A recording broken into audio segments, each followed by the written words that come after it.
යළි නොඑන්න අඟහරු වෙත යන පුංචි සුරංගනාවිය ඇලිසා කර්සන්. අපි හැමෝම හීන දකිනවා මේ ලෝකෙ ඇතුළෙ ජීවත් වෙන්න. ඒත් එක තරුණියක් ඉන්නවා ඇය හීන දකින්නේ මේ ලෝකෙන් සදාටම සමුගෙන යන්න. ඉතින් මම මේ කියන කතාව ඔයාට හිතාගන්න අමාරු කතාවක් වේවි. ඒත් රතු ග්‍රහයා, ඒ කියන්නේ අඟහරු ග්‍රහයා සෙපගන්නට යන අභ්‍යාවකාශ සුරංගනාවිය ඇලිසා කර්සන්.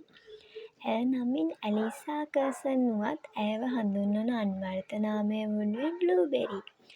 අවුරුදු 3ක පුංචි දරුවෙක් මට අඟහරු ලෝකෙට යන්න ඕන කිව්වොත් අපි හැමෝම හිනා වෙලා නිකන් ඉඳී නේද?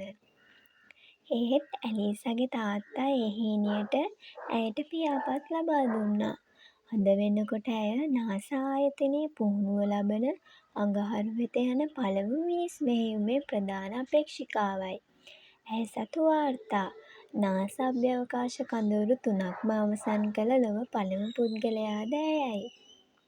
නාසා මධ්‍යස්ථාන 14කටම ගිය එකම තැනැත්තියද ඇයයි.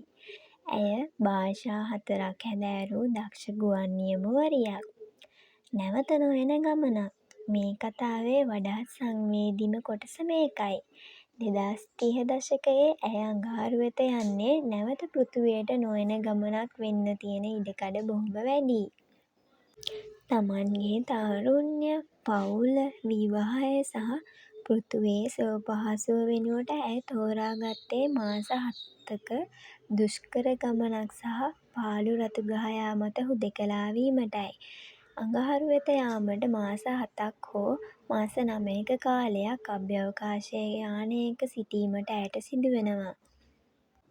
මගේ පෞද්ගලික ජීවිතයට වඩා මා කරන දේ මුළු ලෝකෙටම වටිනවා. ඇය පවසන්නේ ඒ වගේ ආත්ම විශ්වාසයකින්. ඇය පවසන්නේ අඟහරු වෙත යන මෙහෙයුමෙන් නැවත පෘථිවියට ඒමට නොහැකි වුවද ඇය එයට සූදානම් බවයි. කාලයක් අභ්‍යාවකාශ යානයක් තුළ හුදෙකලාව ගමන් කරන්න ඇය මානසිකව සූදානම් වෙලා ඉන්නවා. දවසක ඇය අඟහරු යානයට ගොඩවෙලා ජනේලයෙන් පෘථිවිය දෙස බලන අවසාන මොහොත. ඒ නිල් පාට ලෝකය දෙස බලා ඇය හෙළන අවසන් සුසුම මුළු මිනිස් ඉතිහාසයම වෙනස් කරාවි. ඇය අඟහරු මත තබන පළමු පියවර අපේ අනාගත පරපුරේ පැවැත්ම තීරණය කරාවි. කවදාවත් ආයේ එන්න ලැබෙන්නේ නැහැ කියල දැන දැනම පෘථිවිය අතෑරලා වෙනත් ග්‍රහ ලෝකයකට යන්න ඔබට අවස්ථාවක් ලැබුණොත් ඔබ ඒ අභියෝගය භාර ගන්නවද?